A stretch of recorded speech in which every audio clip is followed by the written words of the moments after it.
নমস্কার, সবাই কেমন আছেন? সবাইকে খেয়াল খুশি মেকওভার চ্যানেলে স্বাগতম। আজকে আমি একটু অন্যরকম একটা লুক ক্রিয়েট করার চেষ্টা করব। থাম্বনেল দেখে অবশ্যই আপনারা সেটা বুঝে গেছেন। হ্যাঁ, একদমই ঠিক বুঝেছেন। আজকে আমি পোর্সিলিন ডল মেকআপটা ট্রাই করব। আসলে সোশ্যাল মিডিয়াতে এতবার করে আমি এই মেকআপ টিউটোরিয়ালটা দেখছিলাম, বারবার আমার সামনে চলে আসছিল।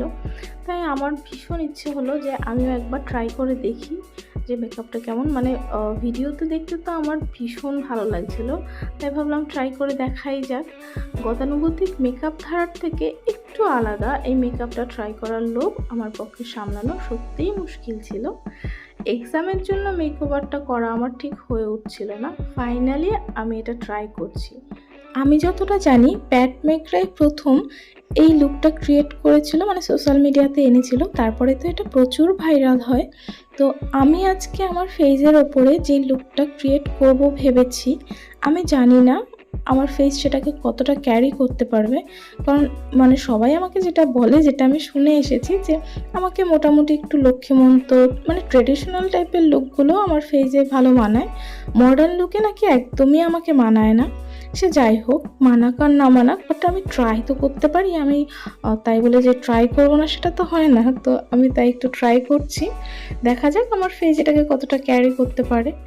আই মেকআপটা করার বেলা আমি একটা ভুল করেছি, সেটা হচ্ছে আমি ক্যামেরার সামনে বসে বসেই করেছি, কিন্তু আমি একবারের জন্য খেয়াল করিনি যে আমি ভিডিওটা অন করিনি। ভিডিওটা অন না করেই আমি পুরো মেকআপটা আই মেকআপটা করেছি। তারপরে গিয়ে দেখলাম যে আমি ভিডিওই অন করিনি। আজকে আমি অরেঞ্জ ব্লাশ ইউজ করছি। এমনি পার্সোনালি আমার ব্লাশ হিসেবে পিঙ্ক কালারটাই বেশি পছন্দ। যাই হোক, মুখে হাইলাইটার মেরে গ্লো নিয়ে আসলাম। এবার আমার লিপস্টিক পরাও কমপ্লিট হয়ে গেল। এবার আমি লিপ গ্লস লাগাবো আজকে। লিপ গ্লসও আমার পার্সোনালি খুব একটা পছন্দ না, তাও ভাবলাম একটু পরি, দেখি কেমন লাগে। খারাপ লাগছে না, লুকটার সাথে আই থিঙ্ক মানিয়ে যাবে। যাই হোক, সেটা আপনারাও কমেন্টে বলুন যে মানিয়েছে কি না। আমার ফেস মেকআপ এখানে কমপ্লিট। এবার আমি বাকি স্টেপগুলোতে যাব। এখন চুল বাকি থেকে গেছে, ফটাফট চুলটা কার্ল করে নিলাম। মাঝখানে কয়েকটা রিলসও বানিয়ে নিয়েছি আমি। এবার আমি এই মেকআপটার উপরে পোর্সিলিন বেসটা ক্রিয়েট করব।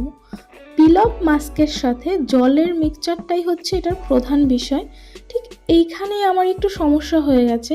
আসলে আমি মার্কেটে গিয়ে গোল্ড ছাড়া অন্য কোনো মাস্ক পাইনি, তাই বাধ্য হয়ে আমি গোল্ড মাস্কটা দিয়েই ট্রাই করব। সত্যি কথা বলতে এটা অ্যাপ্লাই করতে আমার বেশ অসুবিধা হচ্ছিল, তারপরে শুকোতেও প্রচুর টাইম লেগেছে। পুরোটা যখন ড্রাই হয়েছে আমার কাছে তো মোটেও ভালো লাগছিল না। এটা কেমন একটা, আমি তো হাসতেই পারছিলাম না, কেমন রাম গরুরের ছানার মতো মুখ করেছিলাম। পুরো মুখটা কেমন একটা গোল্ডিশ ভাইবস দিচ্ছিল। এটা যদি গোল্ড মাস্কটা না হয়ে নর্মাল মাস্কটা হতো, আই থিঙ্ক তাহলে পোর্সিলিন বেসটা ঠিকঠাক ক্রিয়েট হতো। যাই হোক, এই লুকটা সম্পর্কে আমার অভিজ্ঞতা খুব একটা ভালো না। আপনাদের সবার কেমন লাগলো কমেন্টে জানাবেন। দেখা হচ্ছে নেক্সট ভিডিওতে। সবাই ভালো থাকবেন, সুস্থ থাকবেন, নিজের এবং নিজের পরিবারের খেয়াল রাখবেন। Thanks for watching.